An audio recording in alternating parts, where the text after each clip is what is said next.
नमस्ते दोस्तों, आप सभी को पुत्रदा एकादशी की बहुत बहुत शुभकामनाएं। पुत्रदा एकादशी का व्रत 21 जनवरी को रखा जाएगा। इस दिन पूरे विधि विधान और सच्चे हृदय से भगवान विष्णु का पूजन करने से सभी सुखों की प्राप्ति होती है। पोष पुत्रदा एकादशी की व्रत कथा पढ़ने या श्रवण करने से व्यक्ति को संतान प्राप्ति के साथ सभी सुखों की प्राप्ति होती है। पुत्रदा एकादशी व्रत कथा। महाराज युधिष्ठिर ने पूछा, हे भगवान, कृपया करके यह बतलाइए कि पोष शुक्ल एकादशी का क्या नाम है, इसकी क्या विधि है और उसमें कौन से देवता का पूजन किया जाता है। भक्त वत्सल भगवान श्री कृष्ण बोले, हे राजन, इस एकादशी का नाम पुत्रदा एकादशी है।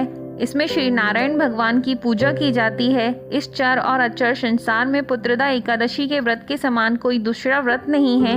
इसके पुण्य से मनुष्य तपस्वी, विद्वान और लक्ष्मीवान होता है। इसकी मैं एक कथा सुनाता हूँ, सो तुम ध्यान पूर्वक सुनो। भद्रावती नामक नगरी में सुकेतुमान नाम का एक राजा राज्य करता था। उसके कोई पुत्र नहीं था। उसकी स्त्री का नाम शैव्या था। वह निपुत्री होने के कारण सदैव चिंतित रहा करती थी। राजा के पितृ भी रो रो कर पिंड लिया करते थे और सोचा करते थे कि इसके बाद हमको कौन पिंड देगा। राजा को भाई, बांधव, धन, हाथी, घोड़े, राज्य और मंत्री, इन सब में से किसी से भी संतोष नहीं होता था। वह सदैव यही विचार करता था कि मेरे मरने के बाद मुझको कौन पिंडदान करेगा।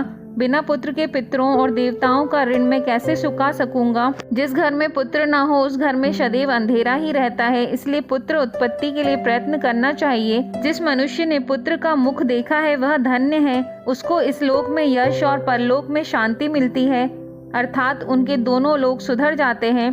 पूर्व जन्म के कर्म से ही इस जन्म में पुत्र, धन आदि प्राप्त होते हैं। राजा इसी प्रकार रात दिन चिंता में लगा रहता था। एक समय तो राजा ने अपने शरीर को त्याग देने का निश्चय किया, परंतु आत्मघात को महान पाप समझकर उसने ऐसा नहीं किया। एक दिन राजा ऐसा ही विचार करता हुआ अपने घोड़े पर चढ़कर वन को चल दिया तथा पक्षियों और वृक्षों को देखने लगा। उसने देखा कि वन में मग्र, व्याघ्र, शुअर, सिंह, बंदर, सर्प सब भ्रमण कर रहे थे।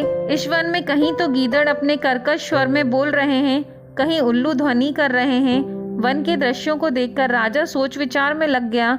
इसी प्रकार आधा दिन बीत गया। वह सोचने लगा, मैंने कई यज्ञ किए, ब्राह्मणों को स्वादिष्ट भोजन से तृप्त किया, फिर भी मुझको दुख प्राप्त हुआ, क्यों? राजा प्यास के मारे अत्यंत दुखी हो गया और पानी की तलाश में इधर उधर फिरने लगा। थोड़ी देर पर राजा ने एक सरोवर देखा। उस सरोवर में कमल खिले थे तथा सारस, हंस, मगरमच्छ विहार कर रहे थे। उस सरोवर के चारों तरफ मुनियों के आश्रम बने हुए थे। उसी समय राजा के दाहिने अंग फड़कने लगी। राजा शुभ शकुन समझकर घोड़े से उतरकर मुनियों को दंडवत प्रणाम करके बैठ गया। राजा को देखकर मुनियों ने कहा, हे राजन, हम तुमसे अत्यंत प्रसन्न हैं, तुम्हारी क्या इच्छा है सो कहो।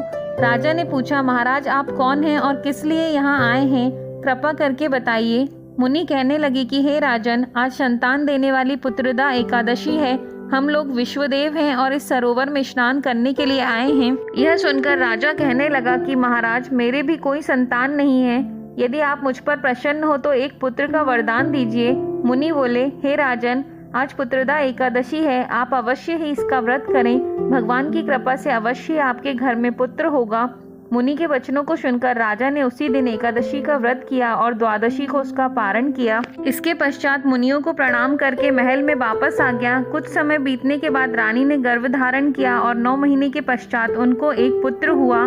वह राजकुमार अत्यंत शूरवीर, यशस्वी और प्रजापालक हुआ। श्री कृष्ण बोले, हे राजन, पुत्र की प्राप्ति के लिए पुत्रदा एकादशी का व्रत करना चाहिए। जो मनुष्य इस महात्म्य को पढ़ता या सुनता है उसे अंत में स्वर्ग की प्राप्ति होती है। यदि वीडियो अच्छा लगा हो तो चैनल को लाइक, शेयर और सब्सक्राइब करें। धन्यवाद।